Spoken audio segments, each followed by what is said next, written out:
President Bush is about to meet with reporters in the East Room of the White House. This is only the second time he's scheduled a formal news conference in prime time, and it comes as pre-invasion operations are underway by U.S. military forces on the ground and in the air inside Iraq.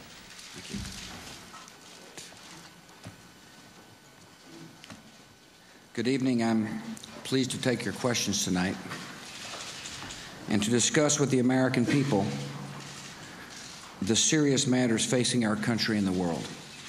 Sir, if you haven't already made the choice to go to war, can you tell us what you're waiting to hear or see before you do make that decision? And if I may, during the recent demonstrations, many of the protesters suggested that the U.S. was a threat to peace, which prompted you to wonder out loud why they didn't see Saddam Hussein as a threat to peace. I wonder why you think so many people around the world take a different view of the threat that Saddam Hussein poses than you and your allies.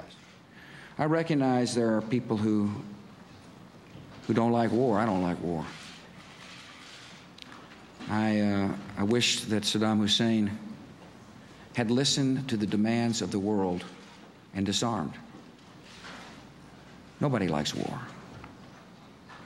The only thing I can do is assure the loved ones of those who wear our uniform that if we have to go to war, if war is upon us because Saddam Hussein has made that choice, we will have the best equipment available for our troops, the best plan available for victory, and we will respect innocent life in Iraq. Mr. President, you have, in your top advisors, notably Secretary of State Powell, have repeatedly said that we have shared with our allies all the current up-to-date intelligence information that proves the imminence of the threat we face from Saddam Hussein.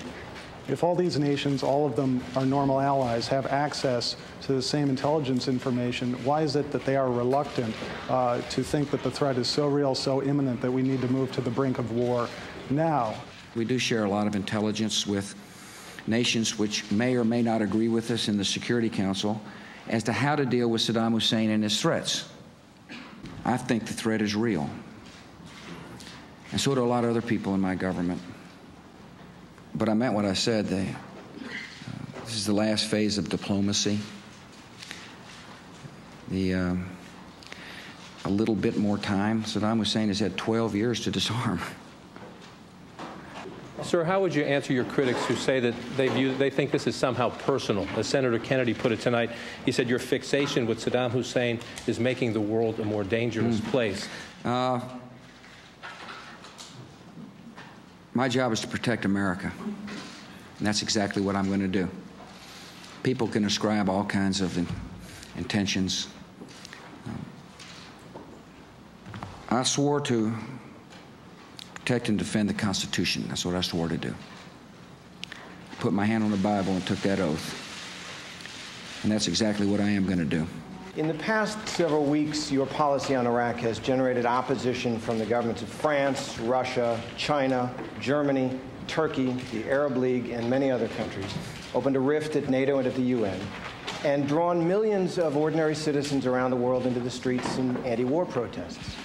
I ask, what went wrong that so many governments and peoples around the world now not only disagree with you very strongly, but see the U.S. under your leadership as an arrogant power? I think you'll see when it's all said and done, if we have to use force, a lot of nations will be with us. Iraq will serve as a catalyst for change, positive change.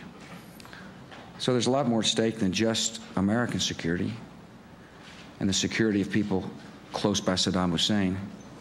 Freedom is at stake as well, and I take that very seriously.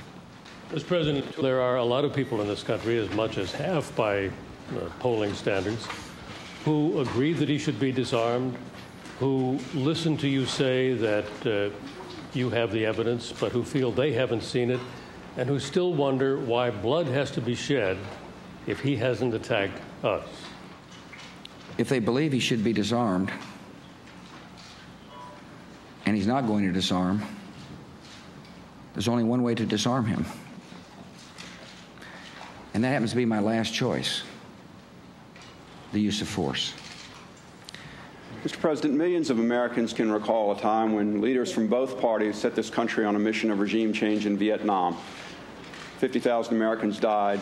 The regime is still there in Hanoi, and it hasn't harmed or threatened a single American in the 30 years since the war ended. What can you say tonight, sir, to the sons and the daughters of the Americans who served in Vietnam to assure them that you will not lead this country down a similar path in Iraq? It's a great question. Our mission is clear in Iraq. Should we have to go in, our mission is very clear. Disarmament. And in order to disarm, it will mean regime change. I'm confident we'll be able to achieve that objective in a way that minimizes the loss of life. No doubt there's risks with any military operation. I know that. But it's very clear what we intend to do.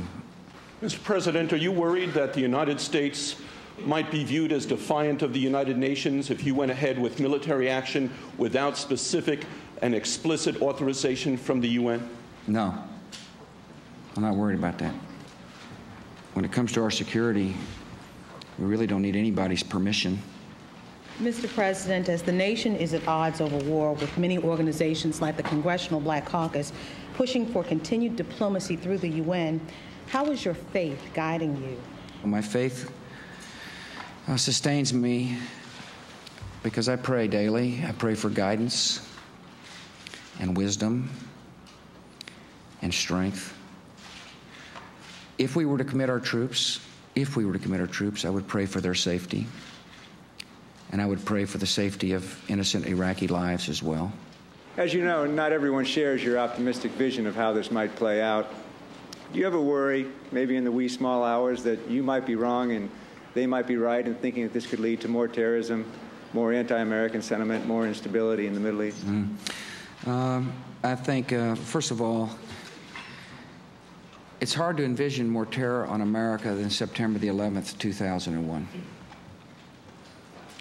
We did nothing to provoke that terrorist attack. It came upon us because there's an enemy which hates America. They hate what we stand for. We love freedom, and we're not changing. I think of the risks. I've calculated the cost of inaction versus the cost of action, and I'm firmly convinced if we have to, we will act in the name of peace and in the name of freedom. Mr. President, as you said, the Security Council faces a vote next week on a resolution implicitly authorizing an attack on Iraq. Will you call for a vote on that resolution, even if you aren't sure you have the vote? Yes. Well, first, I don't think it basically says that he's in defiance of 1441. That's what the resolution says. And it's hard to believe anybody saying he isn't in defiance of 1441, because 1441 said he must disarm. And yes, we'll call for a vote. No matter what the whip count is, we're calling for the vote.